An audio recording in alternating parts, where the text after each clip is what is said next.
We're gonna be making some sweet potato quinoa cakes. What we're gonna do is we're gonna take some sweet potatoes and we're gonna have some quinoa. So I've got my quinoa measured out. It's already cooked. We're gonna add in our Parmesan cheese as well over here.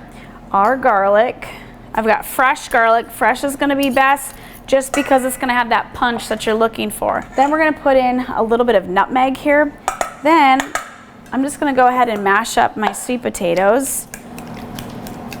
So we have a nice mashed sweet potato here. And we can always kind of play around with, you know, seasonings and what have you. But what I'm gonna do today instead is I'm gonna add a little bit of fresh thyme. I'm gonna mix this up. And I'm going to add just a little bit of egg to help kind of bind it a little bit more.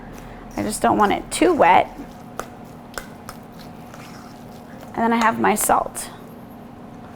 We'll put in a little bit of our egg. I kind of cut it in half. Here's the fresh thyme I was talking about. Well, we're gonna add this. So you'll notice I'm getting this really nice and fine. And I'm using the back of the knife to make sure that I really get a good chop on it. Kind of scoop that up.